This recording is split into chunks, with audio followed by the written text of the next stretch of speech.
Bismillah, Assalamualaikum warahmatullahi wabarakatuh. Alhamdulillahirabbil alamin. Allahumma sholli ala sayyidina Muhammad wa ala ali sayyidina Muhammad. Teman-teman, kali ini kita ngaji lagi, tapi yuk bahasannya kita pengen jawabin pertanyaan-pertanyaan. Ini ada pertanyaan-pertanyaan yang masuk, kita coba sambil lihat ya. Ini terkait tentang ini sih, sudah dirampungkan terkait ngajarin si kecil berpuasa. Kita coba lihat ya. Pertanyaan pertama seperti misalkan, apakah boleh diiming-imingi reward agar anak mau untuk belajar puasa? Kita coba lihat ya.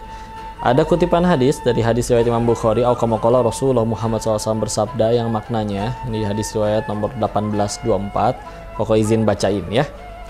Beliau bersabda yang artinya, setelah itu kami selalu berpuasa dan kami juga mendidik anak-anak kecil kami untuk berpuasa, dan kami sediakan untuk mereka semacam alat permainan terbuat dari bulu domba. Apabila seorang dari mereka ada yang menangis meminta makan, maka kami beri dia permainan itu.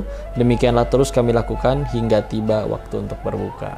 Jadi ternyata ini diriwayatkan para orang yang hidup sejaman dengan Nabi ketika itu mulai mendidik anak-anaknya untuk puasa. Dimana ketika mereka udah pengen minta buka karena lapar, dibuka, dikasihlah mainan tadi itu yang terbuat dari bulu domba, sehingga akhirnya mereka jadi teralihkan dan akhirnya untuk bisa terus lanjutin puasa. Sehingga ini juga bisa menjadi landasan atau dalil bagi kita untuk supaya silakan diiming-imingi reward untuk memotivasi ya. Selanjutnya ada bahasan lagi, cara ngajarin anak berpuasa sejak kecil secara bertahap ya. Memang dikasih kebiasaan. Pilar pendidikan dalam Islam itu cuma dua. Satu itu doa, dua keteladanan. Doa dan keteladanan. Saya yakin doa mah kalian pasti mendoakan ya anak-anaknya. Tapi teladan nih, benar-benar. Kami pernah survei di suatu sekolah. Ada guru diminta masuk ke ruang kelas, diminta anak-anaknya dibagiin kertas, semua kebagian. Dalam waktu 5 menit, nak tolong tuliskan keutamaan orang tua kalian. Apa yang terjadi? Jangankan 5 menit, setengah jam juga itu kertas masih pada kosong. Ada yang bingung, apa bagusnya orang tua saya gitu ya.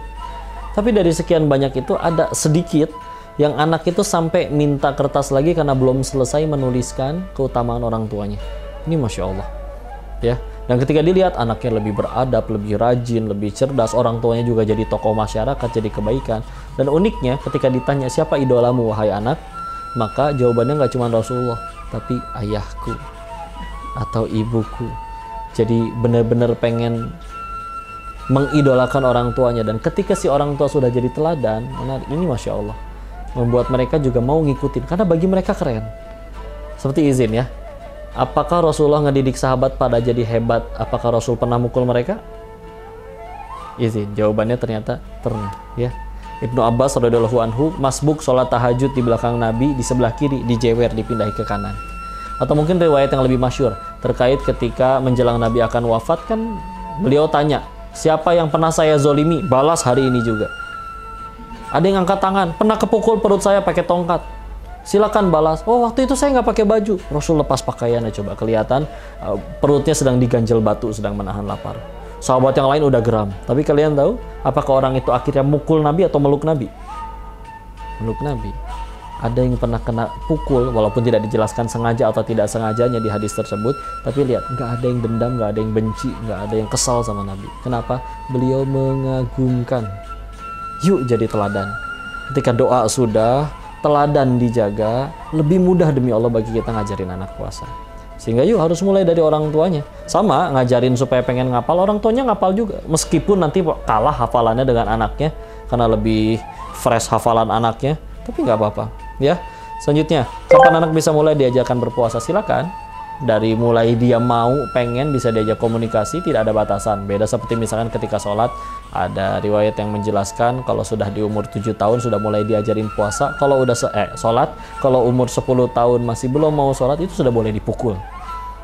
Tapi ingat ya, bukan berarti harus ngajarin kekerasan. Ingat, di dalam Islam hukuman itu seperti obat. Kalau kebanyakan overdosis bahaya, kalau kurang nggak sembuh-sembuh. Dan orang tuanya paling tahu dosisnya seperti apa ya. Masya Allah, luar biasanya Islam ya. Terus kenapa harus diajarkan sejak kecil? Pembiasaan. Ada nasihat ulama dari dulu ya, Masya Allah, keren banget. Kalau kita ngajarin orang yang udah usianya sudah lebih sepuh, lebih tua, itu seperti mengukir di atas air. Ketulisnya gampang, tapi gampang juga hilangnya. Tapi kalau ngajarin anak dari masih kecil, mungkin lebih besar tantangannya. Tapi ibarat seperti menulis, mengukir di atas batu.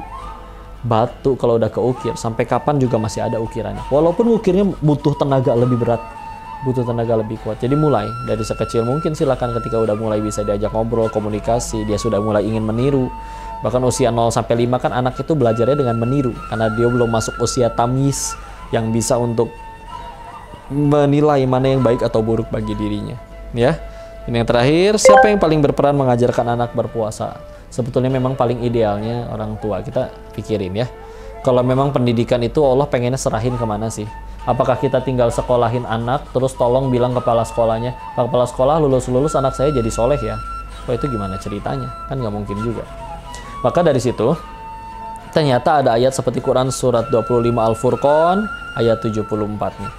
Rabbana hablana min azwajina wa dzurriyyatina qurrata a'yun waj'alna lil muttaqina imama. Kok bukankah itu ayat tentang keluarga? Betul. Tapi coba lihat. Ayat yang meminta supaya punya anak pasangan yang jadi penyejuk mata ditutup dengan lil muttaqina imama, agar menjadi orang bertakwa dan juga sebagai imam, bahkan imamnya orang bertakwa.